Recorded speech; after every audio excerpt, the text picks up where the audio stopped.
Hey guys, and welcome to my review of the T57 Heavy tank. Unfortunately my tank inspector's a little dead, so I'm going to have to speak to you about the armor profile in a little less aesthetic detail than I'd like to, but I am able to talk to you about the kind of experiences that I have with it. As you can see, it's a tank I'm pretty competent in. I've got 67% win rate in it, and I haven't got I haven't mastered the tank apparently, although I've had several games where I've done well over 6,000 and 7,000 damage. So I don't know if that says something to you about this particular tank. It is, it's exceptional. In the right circumstances anyway, it's really good. I've got a 2-skill crew. I have some 4-skill crews that are American, but I'm working up to the pattern at the moment, and I'm going to put them in Nat, so I've got a little bit of a lesser crew, but that's fine. I'll give you a better idea of the kind of thing that you can be expecting to achieve in this tank and make it more realistic, I think.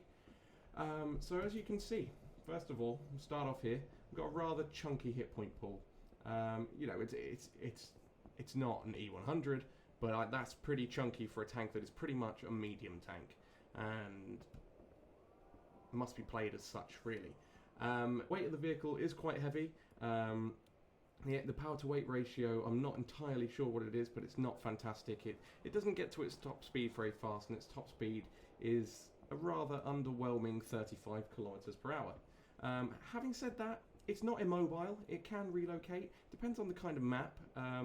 Things like the terrain resistances, they vary quite a lot in this particular tank. It tends to, I guess, sink in softer terrain and things like that, so it doesn't really go so fast, but it's a good relocator on a city map or something like that. It can certainly change to bolster a different flank. The hull armor is not bad. It's 203. It's not going to help you against tier 10s, but you know, quite a few tier 8s are going to struggle to go through your hull armor.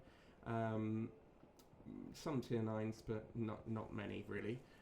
Turret armor is very weak, but it is extremely bouncy. If you see these bits here, they just bounce so much. You will be surprised how much bouncing you can do in this tank with your turret with only 127 millimeters of armor on the front. Obviously the armor on the sides of this tank, highly underwhelming. American tanks, as I know you'll all be aware of. Now, this is an autoloader, which I imagine is one of the things that makes you want to know about this tank in some more depth. So it has 4 shells per magazine, each shell doing an average of about 400 damage, just through 3 to 500. I've never rolled as low as 300, thank God. I have rolled some pretty low rolls before in some tanks. I think I've done about a 169, I want to say, in the AMX ELC, which is not ideal. Penetration's pretty good. I believe the average is about 250, but it's anything between 194 to 323. The rate of fire, 7.74 rounds per minute. So you can get that down by using things like vents and having a good crew and things like that. View range, it's okay. It's not good. It's not horrible. It's probably just a bit below okay for a tier 10, I suppose. Signal range, obviously, every tier 10 can see the whole map, I believe, so that's kind of irrelevant. But yeah, there's a little bit about this tank. Now, it has very hungry tracks. They are very hungry. You'll often take shots to the tracks and it'll just track you, which is obviously beneficial to you, and that is a lovely feature of this tank, is that it has such exposed tracks. Now that can be a pain. Maybe you don't think that's a good feature, but to me, that is good. It just enables you not to take damage when you have such thin side armor. You can't side scrape in this tank. You'll see in one of the replays I'm going to show you to demonstrate this tank just how much I don't bother side scraping in this tank. Basically, I just don't. It doesn't help. So anyway, without further ado, let's show you what this tank is like in some gameplay. So here we are with our first replay. It goes very well, but I was kind of a little drunk when I was playing this game. So you'll see me make some questionable decisions, and you should just let that go, because I feel like this game was a particularly good game for showing what this machine is capable of. Basically, the idea that I always have on this map is I can't rush the middle. I'm too slow for that. But I need to get up to the middle at some point, because shooting up at a turret that's this angled and this bouncy gives you a massive edge over your opponents here. Now, there's no arty as well, so that plays in my favour massively. That is great news for this tank, being not that mobile, having a very obvious engine deck, and on this particular map I would have probably had to play quite differently if there was tier 9 or tier 10 artillery in this game. If there was a tier 8, I probably would have seen what I can do and tried my luck a little bit. Now, I'm not going to rush out the middle. I'm waiting for the light tanks or medium tanks at this point.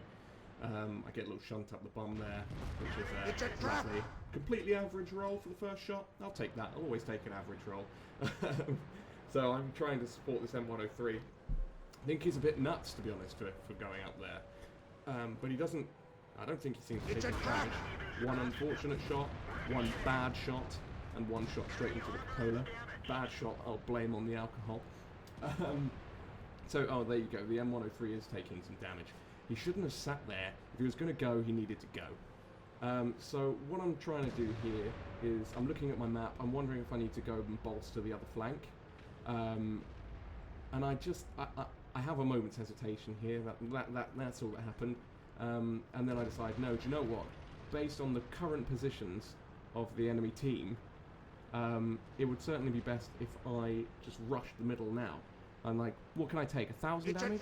Surely, I'll take 1,000 damage, but I'll be in the perfect position to make a difference with this game.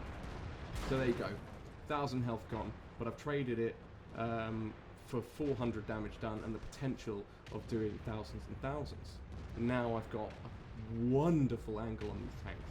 Now, this is not a frontline combatant. I think that's abundantly clear from the way it plays. Do not go and engage an E100 frontally. It won't work favourably for you. You need to get sides of tanks, and that's why I call this a medium tank. But also the under-pressure isn't bad, so it's not like you can't work ridges and things like that. There's an unfortunate shot there. Something you learn about playing this gun is that it can be a little unreliable, let's say.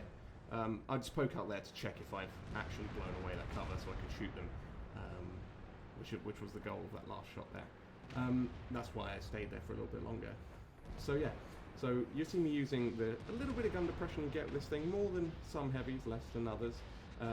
But yeah, so I'm basically playing like a medium. This is what I would do in a T20 at tier 7. This is what I do in any tank that had gun depression, to be fair. Take a shot there. It's nothing major. It's firing heat, I think. It didn't really seem to do a massive amount of damage. So yeah, I'm just playing up here. I'm trying to get side shots onto vehicles that have quite a bit of armor. So I'm looking for the E100. I'm looking for the tier 10s ideally. This ST1 I'm going for, but I have to take out this guy first. Tier 9 heavy tank. That was a good shot. And you'll see me here in the world's quickest game. I decide I want to take this guy out, and again, bouncy turret strikes again. And that's the beauty of being above your opponents in this tank, is if they can only see your turret and they shoot at it, then they're most likely not going to pen. You see, I get a rush of new blood to the brain here when I think, oh my god, I'm getting lots of damage. I'm going to jump down and I'm going to get behind them, which is what you shouldn't do, because then you turn yourself into a frontline combatant, as I said not to do. I just wanted the kill, I wanted the damage. Now I want to go behind that E4, and in my drunken stupor, what I've done is got myself in front of an E75. Now here you're going to see the power of this tank. Having that hull armor and those meaty tracks, and I just rip apart this AMX, this poor AMX, who must be absolutely furious. So here's the post-game stats. Now we'll be looking at, sort of 85,000 credits. Done a lot of damage there, 6,500 damage, fire for threat, duelist, high caliber, 1,105 base, and 35,000 credits made overall. So I hope that showed you that first example. Alright, on to game 2 now, and basically I'm going to show you how to use the T57 Heavy in an urban setting. I like to use the buddy system.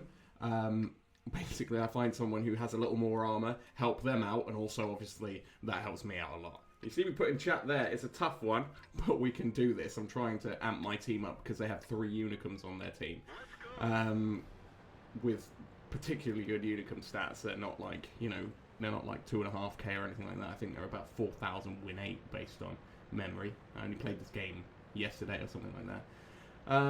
So, you'll see I'm working my way over to town. I'm not playing like a medium this game, kind of, but I kind of am in that I'm not going to use my armor. Well, the plan is not to have to use my armor. The half the team are going up the eastern flank. We're going up the western. I think I had those mixed up the wrong way around. Anyway, everyone's stopping to shoot the T44, which is a pet peeve of mine on this map. So I said, don't everyone stop for a tier 8. It really bugs me that people stop in their tier 10 heavy tanks to shoot at a tier 8 medium tank when he's in the middle of the map. It's just get where you need to go. You know, I'm sure this is something you guys have experienced before. So here I'm going to use the gun depression of the T57 Heavy to try and work these ridges should anyone be spotted. And that doesn't happen anyway. So we'll work our way into town now and see if we can get side shots onto the 5100. 5100, if I remember rightly, has a very bad day now. yeah. 5100 having a very bad day. 5100 is nearly dead. So my plan is, being as they have a Jaegeru, a Waffenträger E100, I do not want to be bumping into those. They have artillery as well, so that's why I've gone to town. Obviously not worth me sitting out in the open. I'm going to try and use as many buildings as I can to get between myself and the Jaegeru, myself and the Waffenträger Panzer E100, and myself and the artilleries.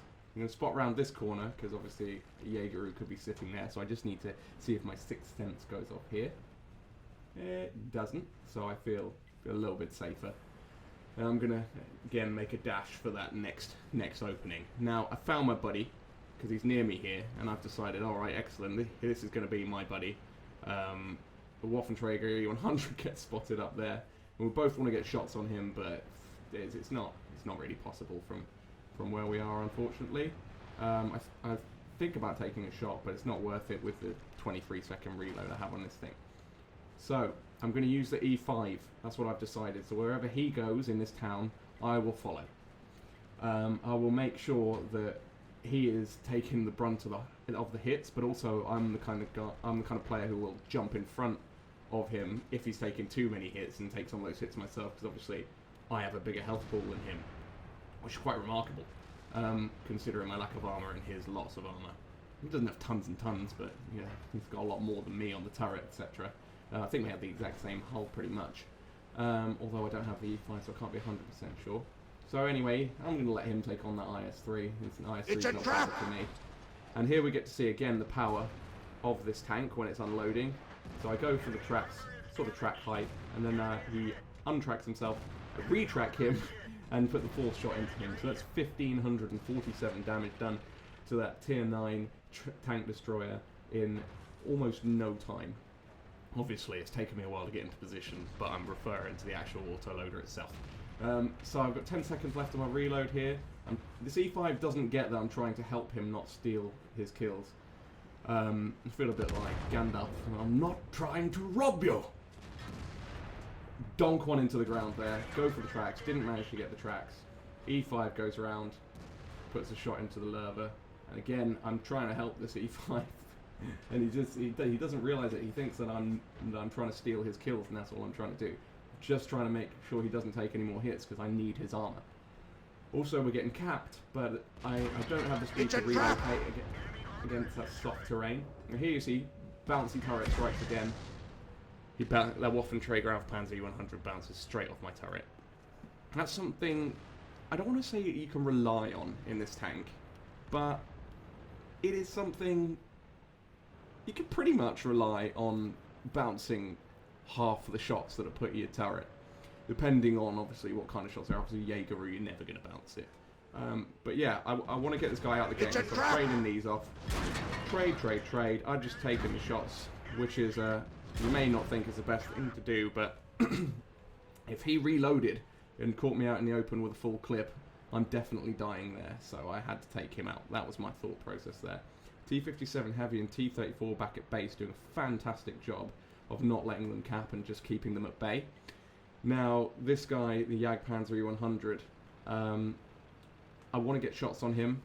I obviously don't want to get shot by him because that would definitely be a kill. So I'm pulling back here. You'd think a Unicum with his game knowledge would be able to realise that I think that you can shoot through that house. I can't be 100% sure, but I think you can. He probably knows that you can't, but possibly. I mean, I do believe you can. So go for a couple of shots. Penetration on this thing's not amazing. Donks one into the ground as well because its accuracy is not fantastic, but that's fine, you know, because this in a close quarters brawl is just an absolute beast, and if it could do the same thing from across the map, it would be 100% unbalanced. So again, I'm going to use my buddy the E5 to draw the attention of the E100. Now here I'm kind of thinking he's probably going to die, but we need to take this E100 out. Jagdpanzer E100 out ASAP. So I've got my heat loaded as well. I'm going to go for the flat sides or cheeks of the Jagdpanzer. See what I can do to it essentially. We're currently sitting on about 3.6k damage, which is an alright game. That's not a bad game in this tank. But here you can see he has drawn the attention of the E100, and I'm going to put shots into the side. Not track level. If you're new to the game, heat doesn't work on tracks well. It just get absorbed. But there we are. That is how much damage put into that tank? 1656 in that clip. I had a couple of high rolls, it looks like.